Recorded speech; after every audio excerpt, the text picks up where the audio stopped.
तो हेलो दोस्तों, स्वागत है आपका फिर से एक नए क्लास में। इस क्लास में हम देखते हैं शक्ति तथा जूल का तापन नियम।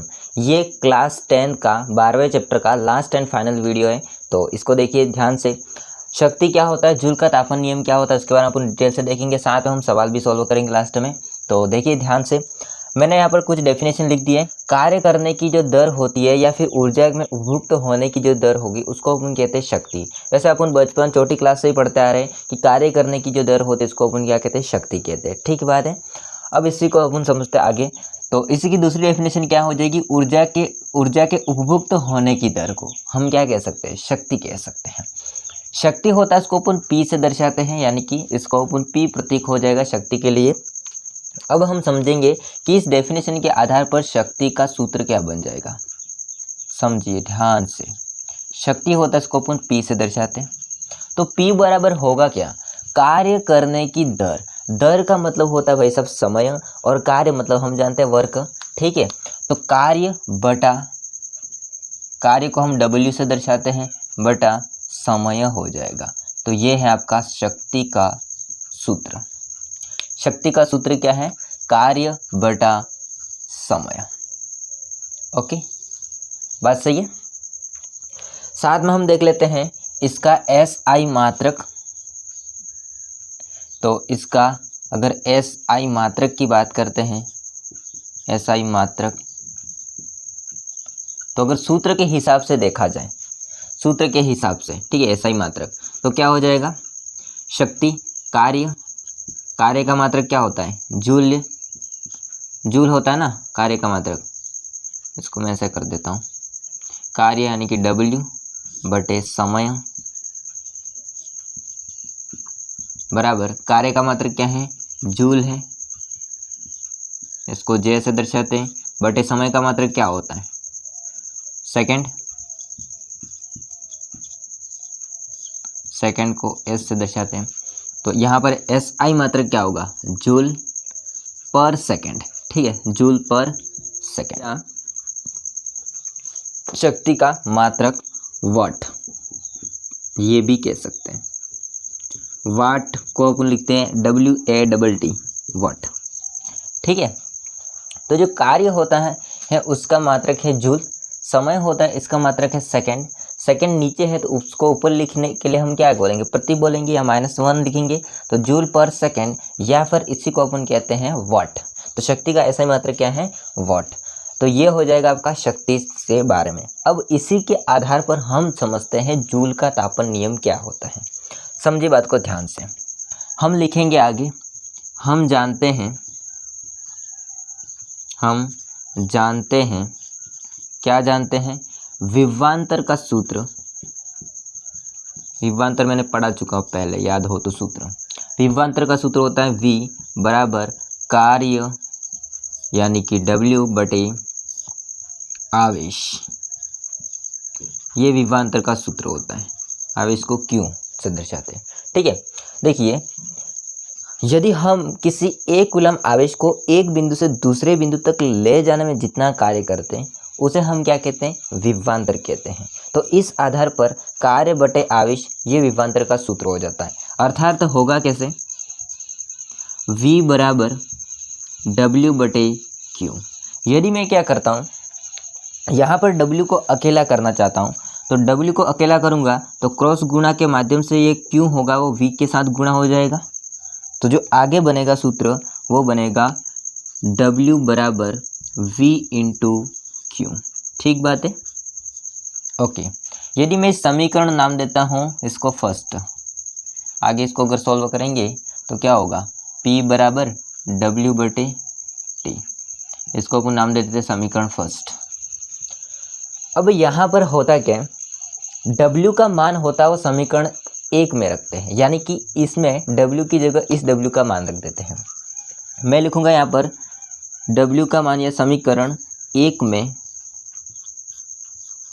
W का मान रखने पर, सिंपल ये रख दीजिए।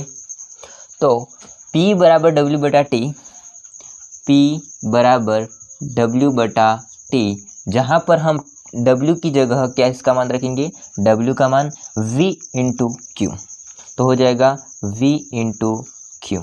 समझिए बात को ध्यान से, ये बात होगी। अथवा इसको मैं ऐसे भी लिख सकता हूँ, P बराबर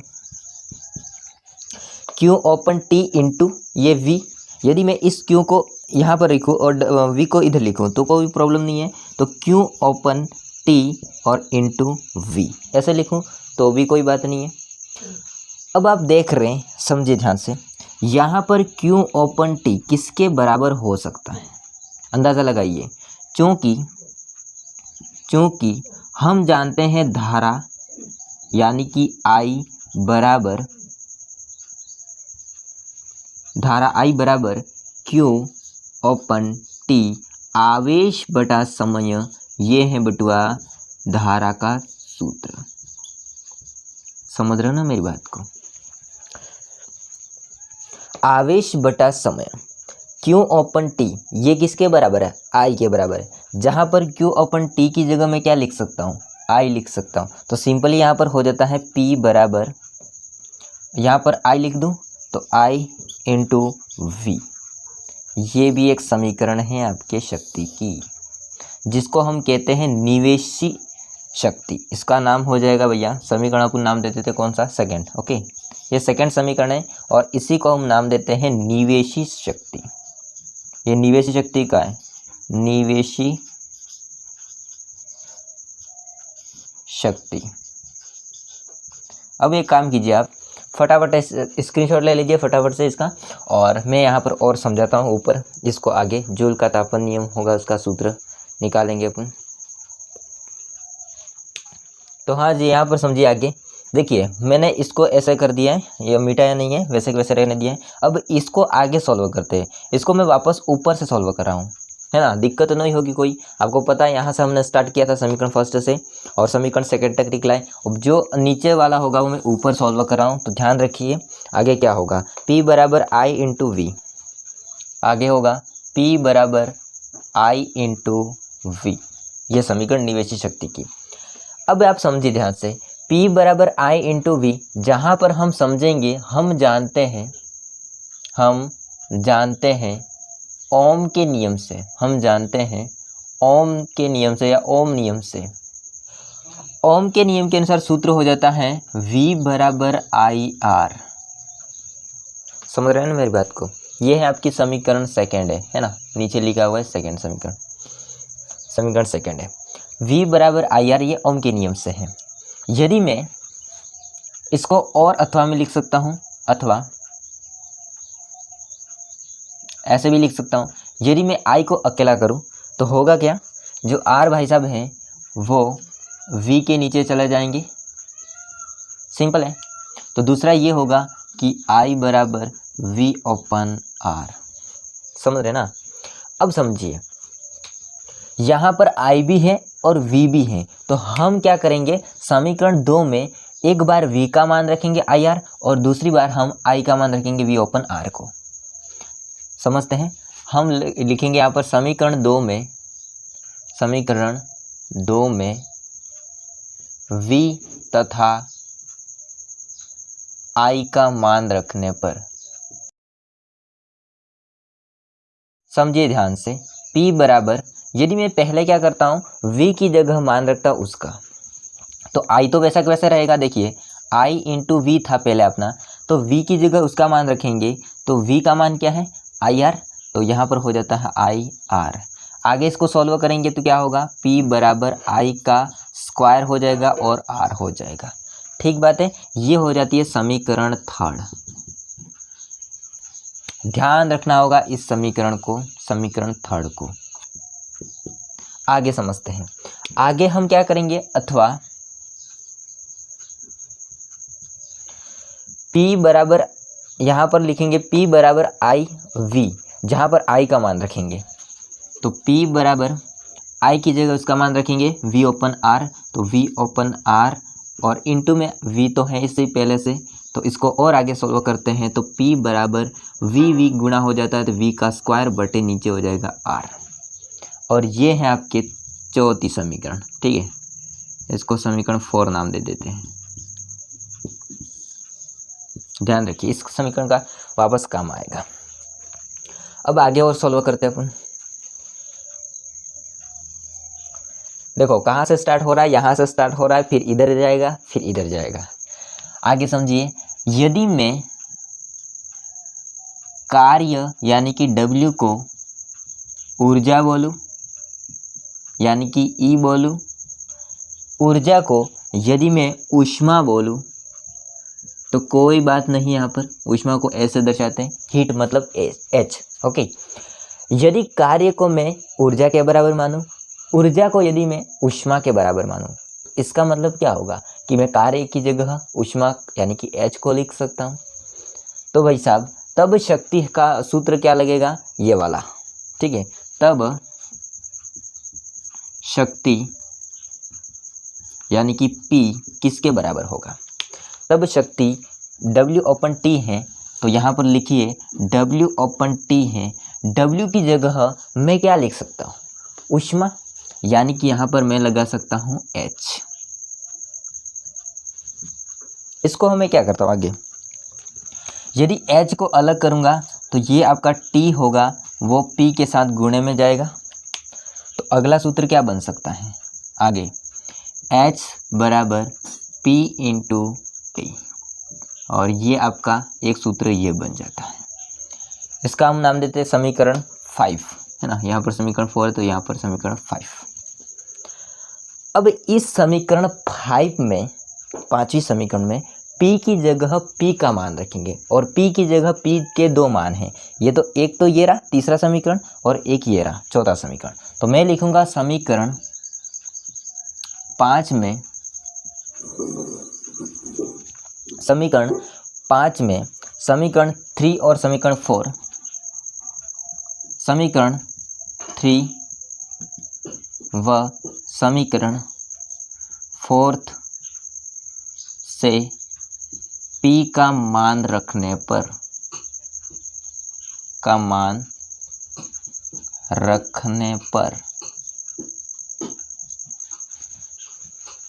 अब दोस्तों इसका मान रखिए ध्यान से, H बराबर P इंटू T।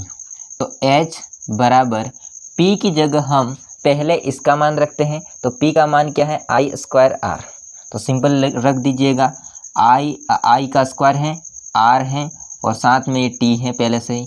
इसको और आगे लिखिए तो H बराबर I² RT, और यही है आपका मुस्कान का आशिक। और मुस्कान का आशिक कौन है, जूल का तापन नियम।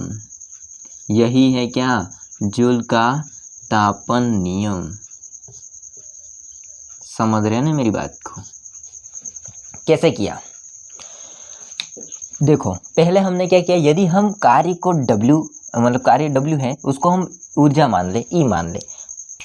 ऊर्जा को यदि हम ऊष्मा मान ले, हीट मान ले, तो क्या दिक्कत है, तब शक्ति का सूत्र बन जाएगा P बराबर W/T था। तो जहाँ पर W की जगह मैं लिख सकता हूँ H, यहाँ से H को अकेला करेंगे तो P इंटू T। यदि हम P का मान इन दोनों में से कोई एक का रखेंगे, ठीक है, हालांकि इसको रखते हैं बेटर होगा, इसका भी रख के अभी देखते हैं क्या होता है। तो ये जो मान रखेंगे हम P का I²R, जब इसके साथ गुणे में हो जाएगा T के साथ, तो सूत्र बन जाएगा H बराबर I²RT। और यही क्या है आपका जूल का तापन नियम। इसको हम नाम देते हैं समीकरण 6, समीकरण 6, ठीक है। आगे अपन देखते हैं अथवा क्यों कर रहा है, क्योंकि ये दोनों है इसलिए, ठीक है। अभी इसका मान रखते हैं P वाला, तो H बराबर P की जगह V²R इंटू में क्या है T, सिंपल है। तो फिर यहाँ पर क्या हो जाता है, H बराबर V²T/R। ओके, ये कंडीशन होगी। अब मैं ये दोनों समीकरण क्यों करवा रहा हूँ, क्योंकि कभी कभी एग्जाम में क्या होता है ना, अलग अलग समीकरण आ जाती है। ये 7वीं समीकरण है, एक्चुअल में 7वीं समीकरण को हम जूल का तापन नियम नहीं कहते। तो दोस्तों ये है जूल के तापन के नियम की समीकरण H बराबर I² इंटू T या RT। अब इस समीकरण की मैं डेफिनेशन को लिखता हूँ, पहले आप स्क्रीनशॉट ले लीजिए। पहले देखो इसको लिखना है डेरिवेशन में, फिर इसको लिखना है, फिर लास्ट में इसको लिखना है। ओके, तो हाँ जी, यहाँ पर समझिए आगे। आगे देखिए, इस समीकरण को हमने व्युत्पन्न किया है अभी तुरंत, और इस समीकरण को डेफिनेशन के थ्रू कैसे समझाते हैं, जूल का तापन नियम होता है वो। तो पहला है, समझिए पॉइंट, 3 पॉइंट इंपॉर्टेंट है, इन 3 पॉइंट इंपॉर्टेंट को समझिए ध्यान से। इस नियम के अनुसार, मतलब जूल के तापन के नियम के अनुसार, किसी प्रतिरोध में उत्पन्न होने वाली जो ऊष्मा होगी, किसी भी रेजिस्टेंस या प्रतिरोध होता है इसमें उत्पन्न होने वाली जो ऊष्मा होगी, यानी कि H होगा, वो दिए गए प्रतिरोधक में प्रवाहित होने वाली विद्युत धारा यानी कि I, इसके तो क्या होता है, वर्ग के समानुपाती। यानी कि मैं कह सकता हूँ कि H होता है वो आपका I के वर्ग के समानुपाती होता है।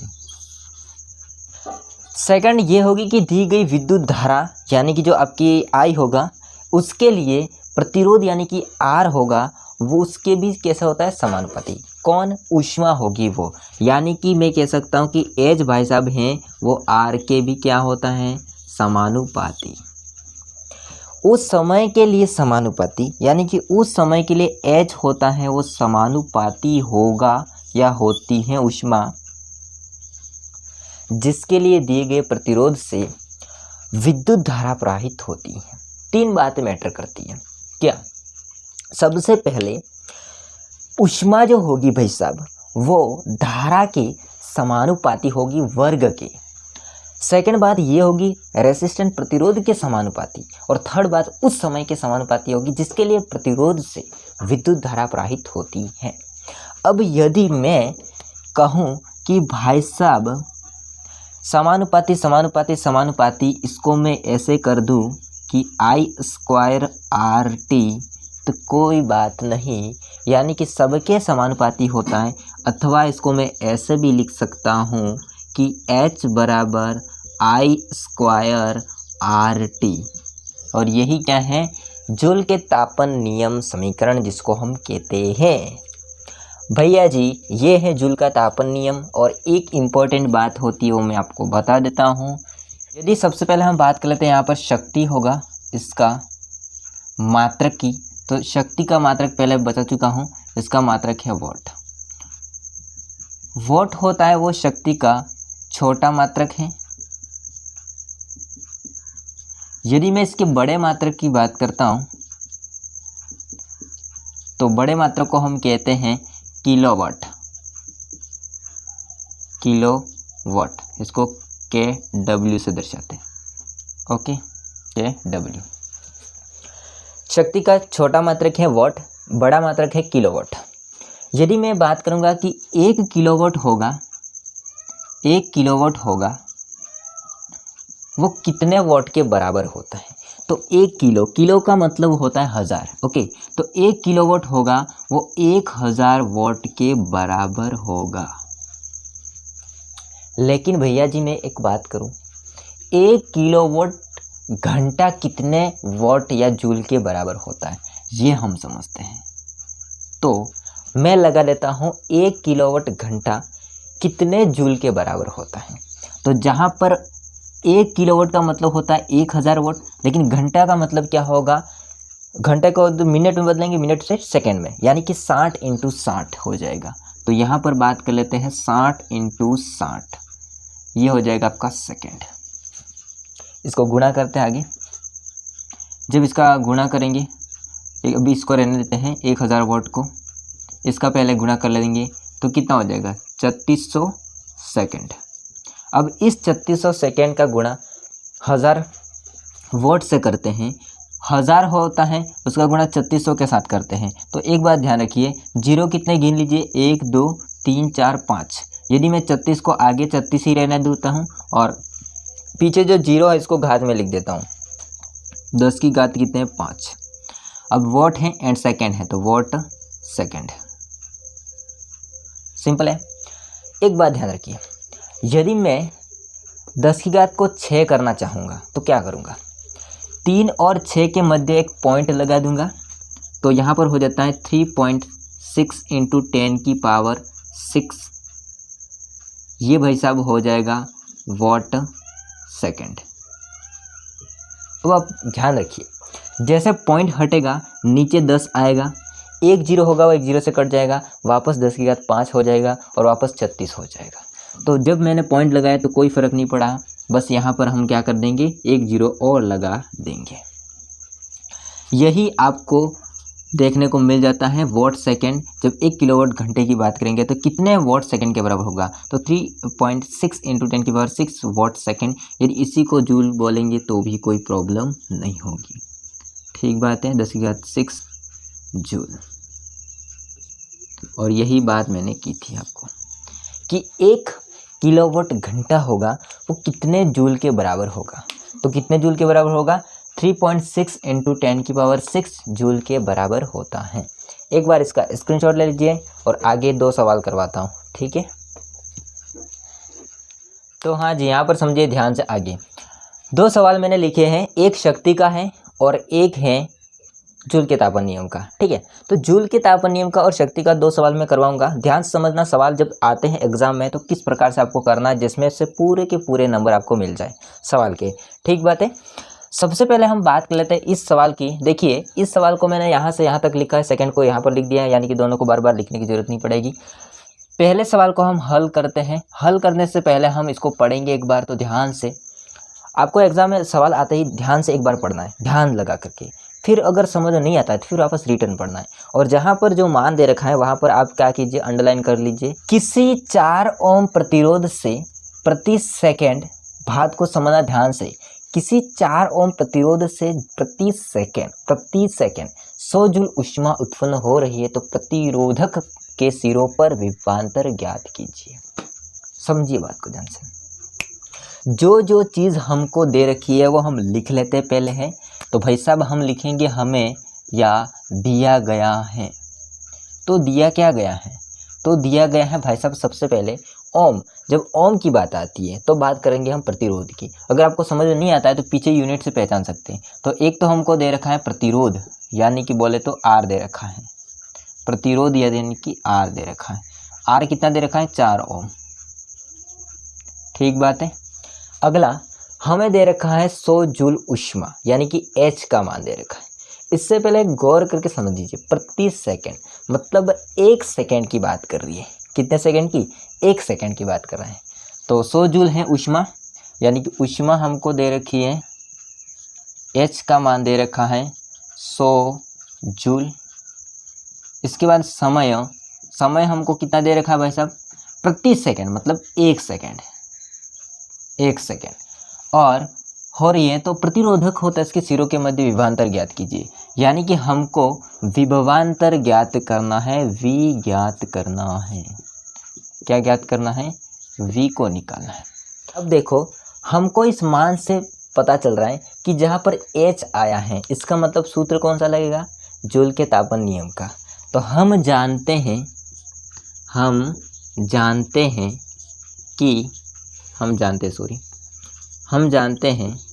जूल के तापन नियम से, जूल के तापन नियम से क्या है, जूल के तापन नियम से H बराबर I² RT। समझिए बात को ध्यान से।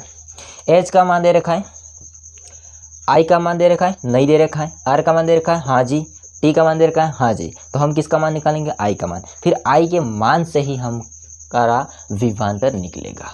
ठीक है। तो I को अकेला करेंगे, I² अकेला जब होगा तो ये भैया जी हैं आपका R और T, वो H के नीचे चला जाएगा। तो I² बराबर हो जाएगा यहाँ पर H बटे RT।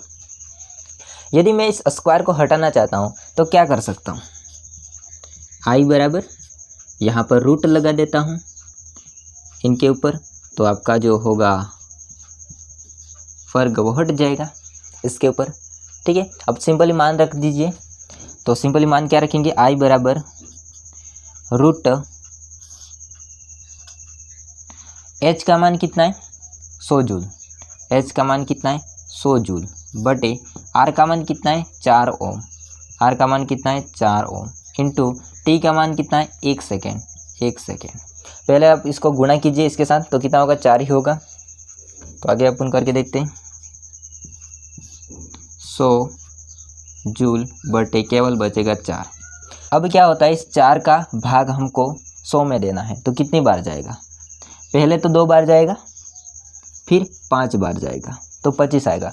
रूट है तो रूट को रहने देते हैं ऐसे के साथ। अब समझिए ध्यान से, 5 का पहाड़ा अगर 5 बार बोलते हैं तो कितना था? 25। यदि हम इस रूट को हटाना चाहते हैं तो रूट कैसे हटेगा? उसकी जगह पर आ जाता है 5, है ना। तो आई का मान आ जाता है 5 और ये एम्पियर में आएगा। किस में आएगा? एम्पियर में आएगा। अब हम निकालेंगे V का मान। V का मान कैसे निकालेंगे? ओम के नियम से। ओम नियम से। ओम नियम से क्या सूत्र होगा? V बराबर IR। सिंपल है। I का मान कितना है? 5 एम्पियर। 5 एम्पियर। R का मान कितना है? तो R का मान है भैया जी, कहाँ गया यार? 4। कितना है? 4 ओम। इसका गुणा कीजिए, कितना होगा? 20 और हमें क्या निकालना था? V निकालना था, इसलिए पीछे यूनिट लग जाती है वोल्ट। और ये है आपका विभवांतर का आंसर। और यहाँ पर लिखेंगे आंसर। पहले हम हल करेंगे फिर बाद में आंसर लिखेंगे। तो इसने जैसा पूछा था हमने कर दिया है भैया। तो ये जो सवाल है वो आधारित है किससे? जूल के तापन के नियम से आधारित है। अब हम देखते हैं शक्ति वाला। पहले से आपको मैं बताता था शक्ति वाला ही होगा। होता क्या, इसको समझिए ध्यान से। कोई विद्युत बल्ब 220 वोल्ट के जनित्र से संयोजित है, जुड़ा हुआ है। यदि बल्ब से 0.50 एम्पीयर विद्युत धारा प्रवाहित होती है तो बल्ब की शक्ति ज्ञात कीजिए। तो पहले तो हम हल में लिखेंगे जो दिया गया, वो दिया गया है। क्या दिया गया है? 220 वोल्ट, मतलब विभवांतर को दे रखा है इसने। विभवांतर कितना है? V का मान कितना है? 220 वोल्ट। अगला क्या है? एम्पियर। एम्पियर बोले तो विद्युत धारा, ठीक है। धारा का मान दे रखा है। धारा बोले तो I का मान कितना है? 0.50 एम्पियर। निकालने के लिए क्या पूछ रहा है? बल्ब की शक्ति, यानी कि हमको निकालना है P, शक्ति P, इसको ज्ञात करना है। अब याद कीजिए, मैंने अभी आगे बढ़ा है जस्ट। P का सूत्र जिसमें V और I आ रहा हो, तो वो कौन सा सूत्र है? आपको स्क्रीनशॉट दिखाई दे रही होगी। P का सूत्र क्या था? P बराबर हम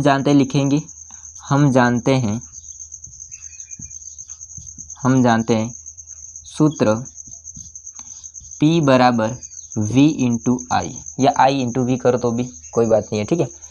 तो सिंपल है। P बराबर V का मान कितना है? 220